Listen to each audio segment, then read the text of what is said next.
Just because lying in the sun unprotected is a big no-no, doesn't mean we all still can't achieve that beautiful sun-kissed glow.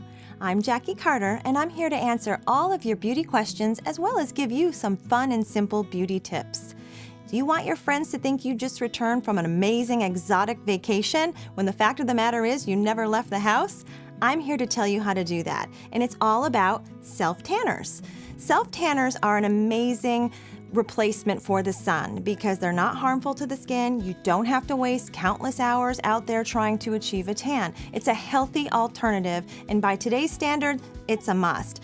Now, when it comes to self-tanners, I have made every mistake in the book. I have come out streaky looking, I've come out way too dark, and I have been as orange as a carrot because it's really easy to screw this up. So I'm going to share with you a few tips so you can look beautiful and believable when you use self-tanner. The first step is to always make sure you prepare your skin, and people who don't prepare their skin, boy, do they live to regret it. I would recommend you start your preparation the night before. If you need to shave, that would be when you shave. But the most important thing you need to do is exfoliate your body from head to toe. You can use a body exfoliator, you can use a loofah scrub, or even a rough textured washcloth.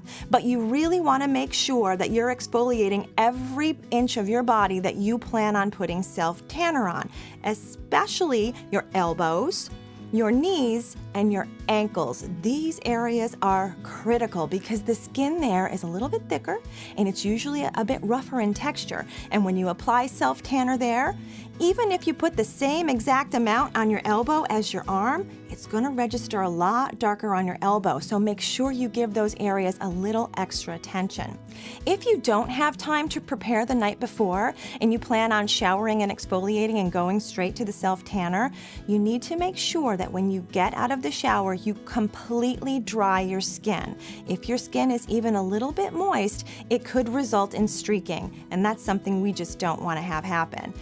When you apply self-tanner, it's super important not to get too overzealous with the process, You have to focus on just one area at a time, and the best method is to start at the top and work your way down. So if we were starting with our arm, we would gently, in a circular motion, paying fine attention to what we're doing, because if we miss spots or it gets streaky, we're not going to be happy with the look.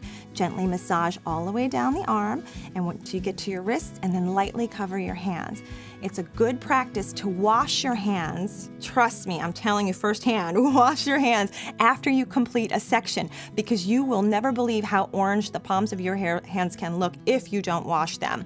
When it comes to your elbow, if you're concerned about them coming out a little too dark, you can put a little bit of body lotion on there to help dilute the product, or just gently press the area with a towel or a washcloth to maybe remove a little bit of the excess product.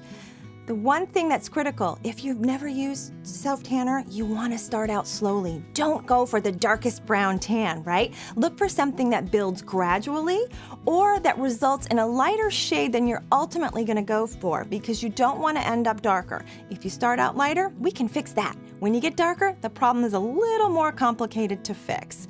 When you start at your legs, another good thing to remember, again, same as the arm, start at the top, circular motion, work all the way down, little gentler around the knees and a little gentler around the ankles. Very, very important. And only lightly coat the tops of your feet the same way you would lightly coat the tops of your hands. You don't want suntan soles of your feet. It's never a good look. After you've applied your self-tanner, it's really important that you wait before you get dressed. Actually, when it comes to self-tanning overall, you really don't want to rush this process. You want to have a lot of time on hand to make sure that you do it right and you don't compromise the overall result. So once you're done with the application, wait. If you can wait 10 minutes, that's great. But if you can wait 20 or 30, that's even better. And when you do get dressed, make sure that you wear loosely fitting clothing, nothing too tight, because it will alter the end result of the product. And you also want to avoid, getting wet or even sweating for at least 2 hours after you apply your self-tanner, because you don't want streaks and we certainly don't want splotches. When it comes to your choices of self-tanner, there are many, many forms. There are self-tanners that have a tint to them, so when you apply them to the skin, you can actually see where your coverage begins and ends. And then there's other forms that come in creams and even gels where you have to be a little more attentive to where you're putting the product. And one of the latest revelations in self-tanner is the spray form. Spray form sounds easy, but trust me, you have to be careful. You just can't be spraying everywhere. You have to do it section by section, the same way you would any other self-tanning lotion. Now, normally about now, I would ask you to tell me some of your self-tanning tips, and I am interested in that. But what I'm really interested in, because I don't want to feel so bad, is I would love to hear any of your personal self-tanning mishaps. Have you ever come out looking orange, streaked, or way too dark? I want to hear it in the comments section below.